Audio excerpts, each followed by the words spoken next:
መንግስታችን ለሁላችን ይሁንነ ችግራችንን አስወግዶ ቆሻሻውን ከሳት ማግዶ እሰይ ዳታተነ እሰይ ዳታተነ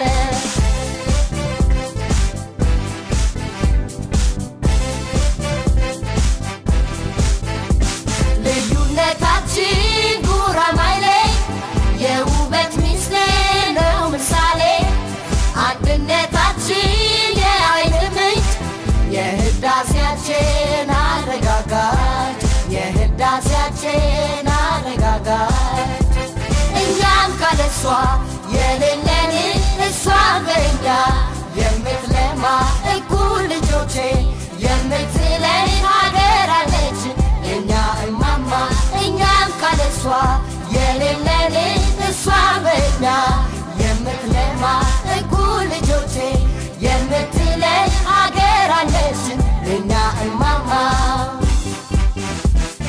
ብሔር ብሔረሰቦች ኑኑ የኢትዮጵያ ልጆች ብሔር ብሔረሰቦች ኑኑ የኢትዮጵያ ልጆች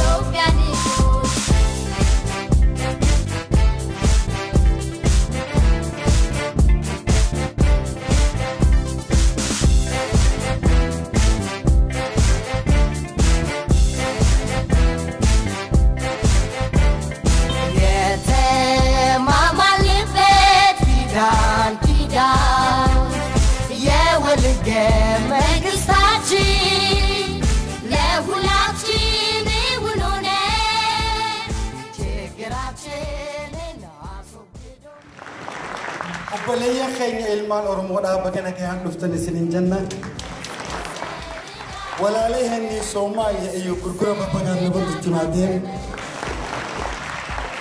እንኳንስ በደህና መጣችሁ በማለት ዛሬ የተሰማን ደስታ በራሴና በባሉ አዘጋጅ ኮሚቴ ደስ ያለኝ ምስጋናዬን አቀርባለሁ። ቴንኪዩ አመሰግናለሁ። ከዚህ ጊዜ በመቀጠል ለእራት እንድትሄዱ በግብዣም ጠይቃለን። ቴንኪዩ አመሰግናለን ሼክ ኑራዲን። እንግዲህ በፕሮግራሙ መሰረት ክብርት አምባሳደር ብርቱካን አያኖ ቀድመው ወደ እራት ግብዣ እንዲመሩልን እንጠይቃለን። ከዛ በኋላ እየተከተልን ያሉት ወንበሮች አስተናጋጅ ኮሚቴዎችም አሉ እነሱን እየተከተልን እንሄዳለን። ስለዚህ እራት ግብዣው ከተካሄደ በኋላ ነው ሌሎች ፕሮግራሞች የሚቀጥሉት። እናመሰግናለን። Excellency ብርቱካን አያኖ with Ambassador of Ethiopia, you're going to give us a short speech.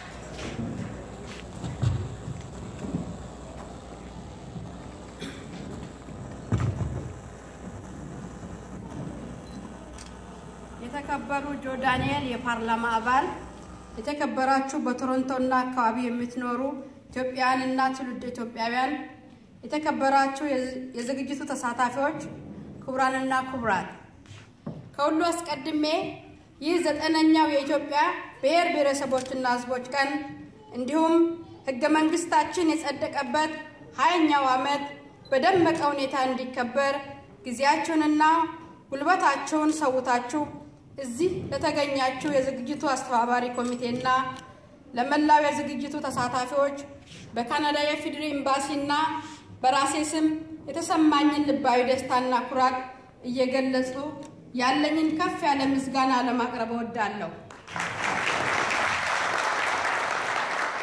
እንኳን ለ9ኛው የኢትዮጵያ ብሔር ብሔረሰቦችና ሕዝቦች ቀን በሰላም አደረሳችሁ፣ በሰላም አደረሰን። የዚህ ዓመት የብሔር ብሔረሰቦችና ሕዝቦች ቀን ከሌሎች ዓመታት አከባበር ለየት የሚያደርገው የፌዴራል ሕገ መንግስት የጸደቀበት 20ኛው ዓመት በመሆኑና አገሪቱ በቀጣይነት የቀድሞ ስሟን በማደስ በህዳሴ ጉዟችን ላይ ያለችበት ወቅት በመሆኑና የሁሉም የሀገራችን ብሔረሰቦችና ህዝቦች አሻራ ያረፈበት ታላቁ የኢትዮጵያ ህዳሴ ግድብ ግንባታ በሚካሄድበት በቤኒሻንጉል ጉሙዝ ብሔራዊ ክልል መንግስት በዓሉ የተከበረ በመሆኑ ነው። ህዳር 29 ቀን የኢትዮጵያ ብሔረሰቦችና ህዝቦች ቀን ሆኖ እንዲከበር የኢፌዴሪ ፌዴሬሽን ምክር ቤትና የተወካዮች ምክር ቤት በወሰኑት መሰረት በየዓመቱ በመከበር ላይ ይገኛል። በዚህ ዓመትም ለ9ኛ ጊዜ በአገር አቀፍ ደረጃ በቤኒሻንጉል ጉሙዝ ዋና ከተማ አሶሳ በህገ መንግስታችን የደመቀ ኢትዮጵያዊነታችን ለህዳሴያችን በሚል መሪ ቃል በዓሉ በልዩ ዝግጅት በደመቀ ሁኔታ ተከብሯል። ህዳር 9 ቀን 1987 የሀገራችን ህገ መንግስት የጸደቀበትና የኢትዮጵያ ብሔረሰቦችና ህዝቦች ሉዓላዊ የስልጣን ባለቤት የሆኑበት ታሪካዊ ቀን ነው። መላው የኢትዮጵያ ብሔረሰቦችና ህዝቦች አሁን ለተጎናጸፍናቸው የሰላም የልማትና የዲሞክራሲ ድሎች መሰረት ለሆነው የኢፌዴሪ ህገ መንግስት እውን መሆን ከፍተኛ ትግል አድርገው በድል አድራጊነት ተወጥተዋል። ህገ መንግስታችንም የኢትዮጵያ ብሔረሰቦችና ህዝቦች አንድ የፖለቲካና ኢኮኖሚ ማህበረሰብ ለመመስረት ለምናደርገው ጉዞና ፍትሃዊ የኢኮኖሚ ተጠቃሚነትን ለማረጋገጥ ጉልህ ሚና በመጫወት ላይ ይገኛል። የተከበራችሁ እንግዶች፣ ክቡራንና ክቡራት፣ በአሁኑ ወቅት በሀገራችን የሚገኙ ሁሉም ብሔረሰቦችና ህዝቦች ህገ መንግስታችን ያረጋገጠላቸውን መብት በመጠቀም ራሳቸውን በራሳቸው የማስተዳደር ባህላቸውና ቋንቋቸውን የማሳደግ በአፍ መፍቻ ቋንቋቸው የመማር በቋንቋቸው ፍርድ ቤት ቀርበው የመከራከር የመዳኘትና ፍትህ የማግኘት ህልማቸው እውን ሆነዋል።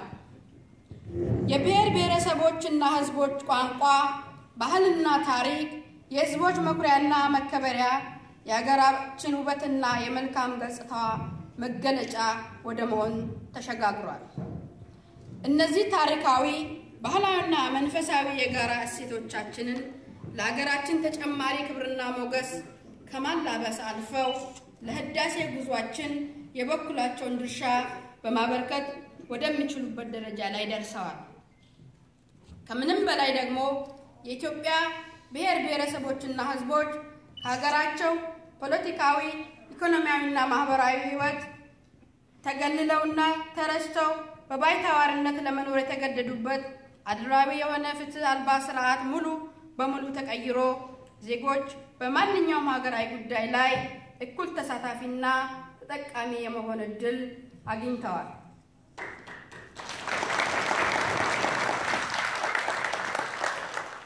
ፌዴራላዊ ስርዓታችን በጽኑ መሰረት ላይ የተገነባ በመሆኑ ብዝህነታችን በአግባቡ በማስተናገድ የአንድነታችን ልዩ መገለጫ መሆኑን ባለፉት 20 ዓመታት በተግባር አረጋግጠናል። ከሀገራችን አልፈን ከጎረቤት ሀገሮች ጋር በሰላምና መረጋጋት በጋራ እንድንሰራ ምቹ ሁኔታን በመፍጠር ሌሎች አፍሪካ ሀገሮች ጭምር በምሳሌነት የሚጠቀስ ስርዓት በመሆኑ ይህ ስርዓት ቀጣይነት እንዲኖረውና የጀመርነው የህዳሴ ጉዞ የበለጠ እያበበ እንዲሄድ ለማድረግ ሁላችንም ተባብረን በጋራ መስራት ይገባናል። በመጨረሻም በዛሬው ዕለት በቶሮንቶ ካናዳ እየተከበረ ያለው 9ኛው የኢትዮጵያ ብሔረሰቦችና ህዝቦች እንዲሁም 20ኛው የህገ መንግስታችን የጸደቀበት ዕለት የበዓል አከባበር የተሳካና ምሽቱም ደግሞ የሰላም እንዲሆንልን እመኛለሁ። ዘላለማዊ ክብር ይህንን መብት ሊያስገኙልን ለተሰዉ ሰማዕታት አመሰግናለሁ።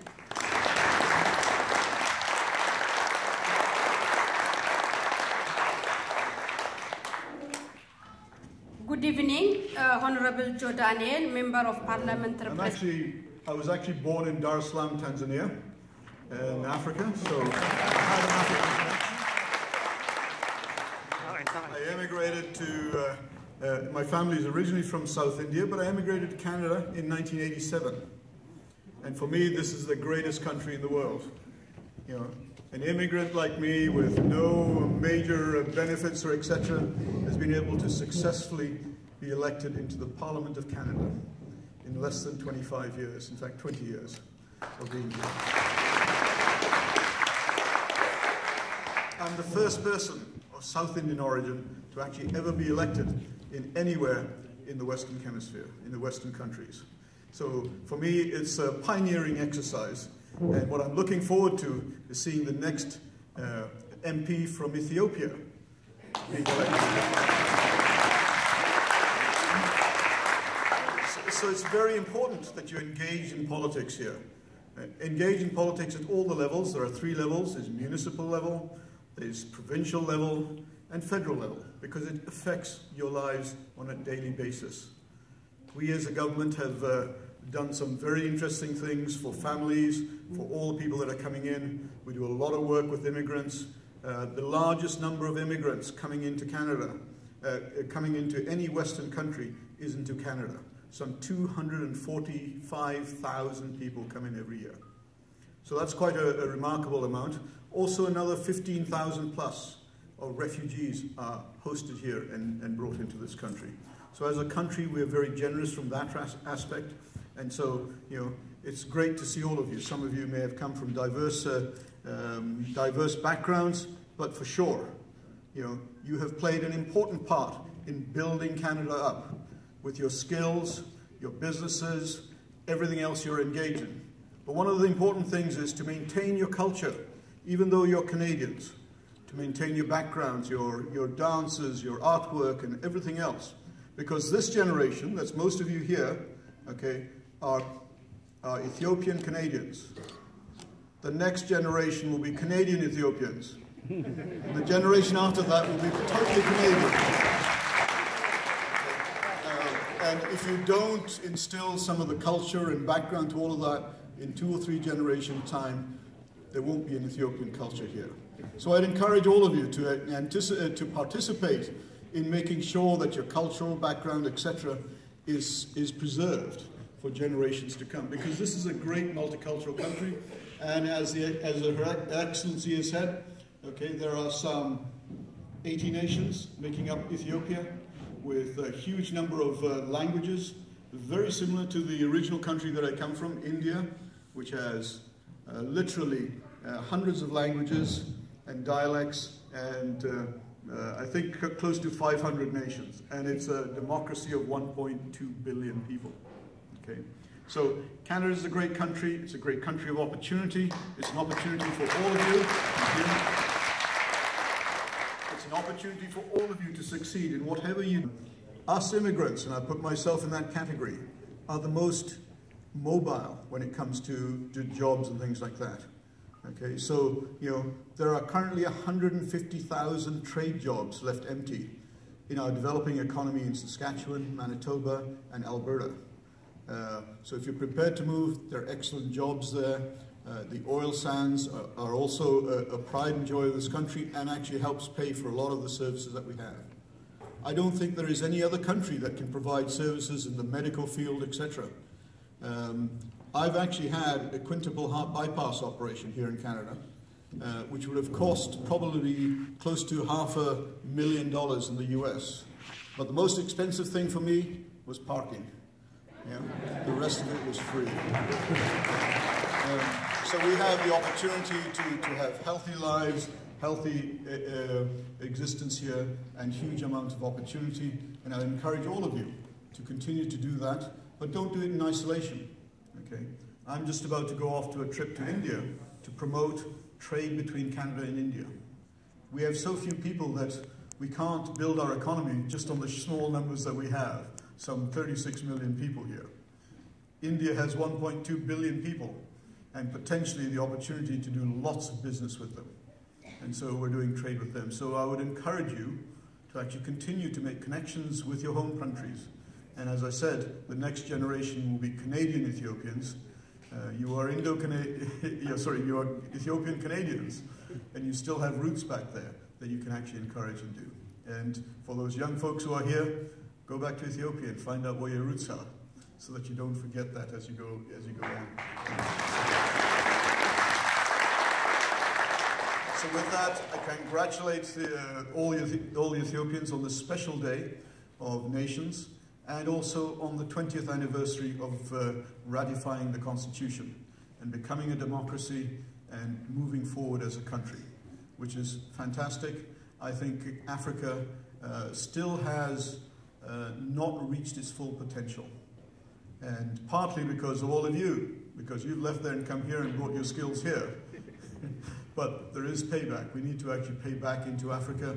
As part of that, I have started, and Her Excellency will let you know, the African Leadership Program, where we bring people from Africa, last time from 4 nations, to actually learn about our processes, our democracies that they've taken back to Africa, and helping that process of being democratic, free, and honoring everybody in terms of human rights, which has been a great success.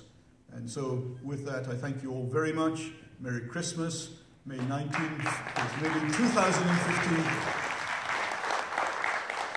May 2015 be an absolutely prosperous year for all of you in developing here in Canada, making Canada great, at the same time doing well for yourselves. Thank you very much indeed.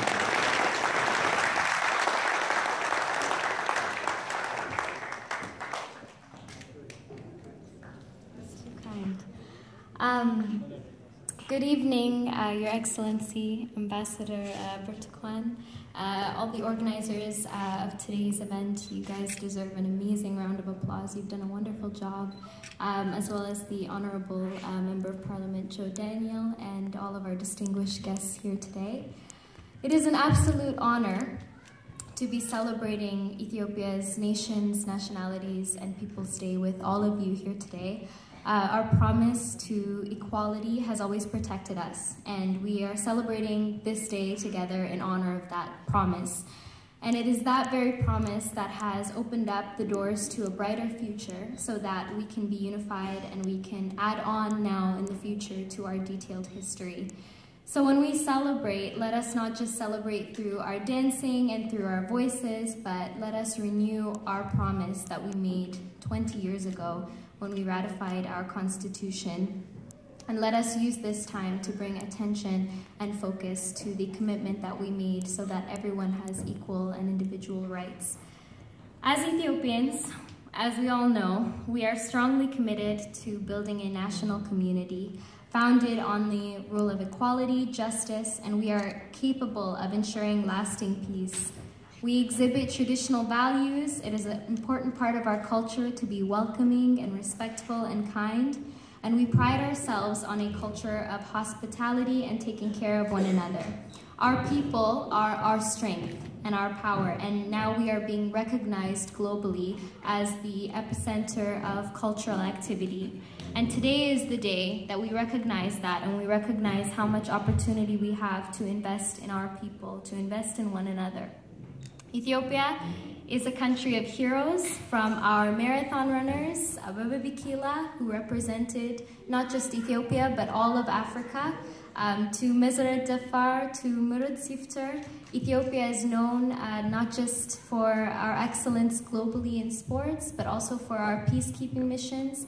And it's important to recognize the many heroes that have sacrificed their lives all over the world, all over Africa for us. And the fact that the Ethiopian nations and peoples and nationalities have contributed a great deal to eradicating poverty and promoting a better future for all of us is something that we should greatly applaud here today and recognize and celebrate.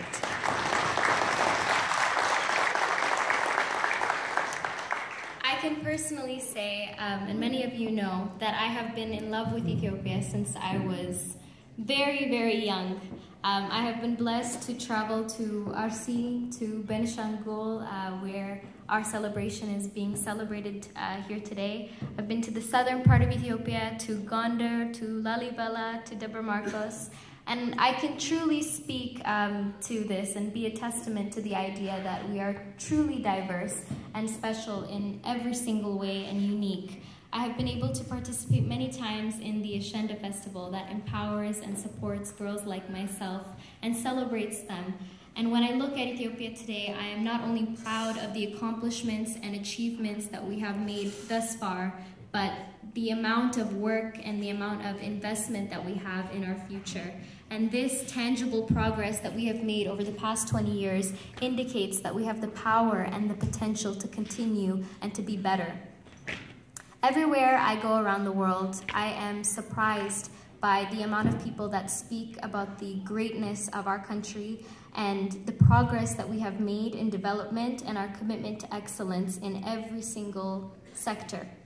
And perhaps most importantly, our peacekeeping and our ability to simultaneously appreciate all of our cultures and our diversity.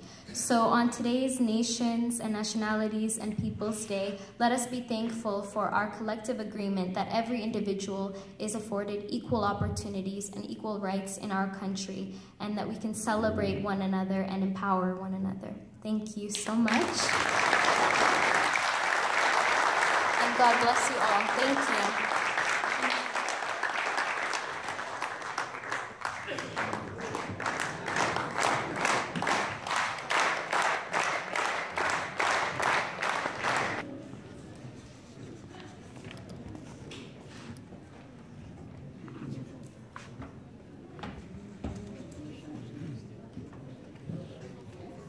Good evening.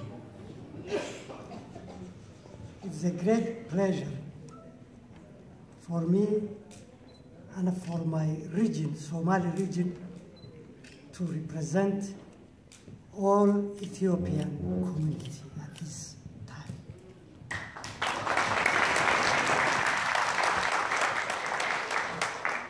Yes, Ethiopia is great.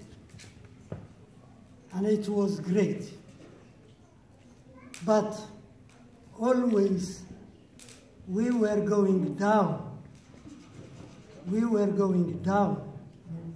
And we were always got the name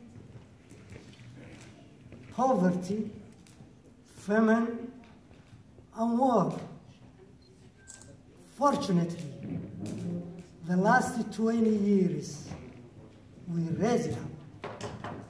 We shaded it Ethiopian imperialism and established Ethiopian federalism.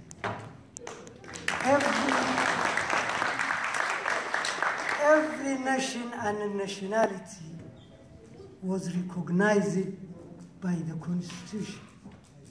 And we have to be very respectful and be proud to be Ethiopian because of the Constitution, respecting all ethnic groups.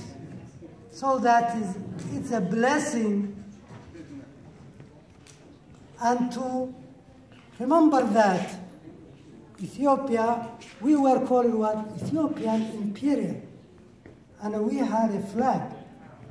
But now, here is Ethiopia flag, and we have to be proud always and every time, because it recognizes our history, whether it's bad or good. If we did not recognize that, we cannot go back. It is blessing to represent that beautiful culture which we have been seeing that. And it is very blessing to invite you to play at this stage the Somali dance, which all the Horn of Africa now is playing. I don't want it to leave now. We are now in a mood of election. And that window of election is creating a window of war, which can be resisted because our constitution, other parties are now on the rock, very strong. We can stand, and a peaceful election will take place. Even though before we were saying, if Shawa sneezes, all like that sneezes. Now,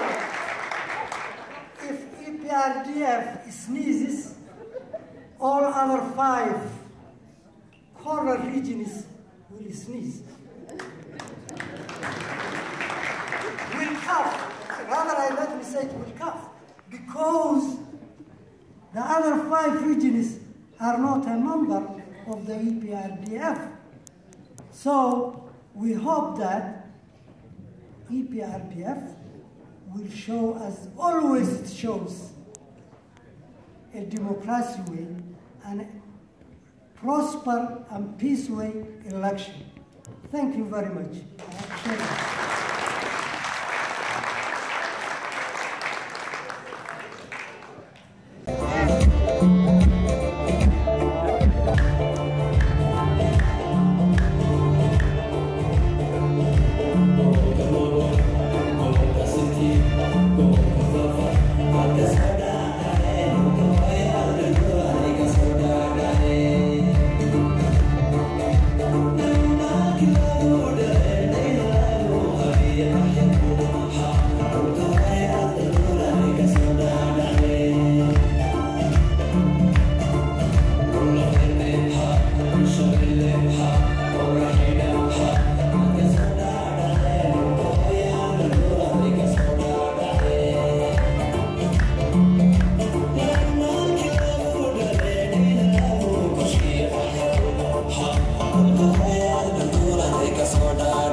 I'm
በሎኔ ሰባሰብ ስኑን ያምርብናል ለግንድ ቤተሰብ ቋንቋችን ይለያል እንደየመልካችን ኢትዮጵያዊነት ነው ለእኛ አንድነታችን ባንዲራው ነውናን ለእኛ አንድነታችን ባንዲራው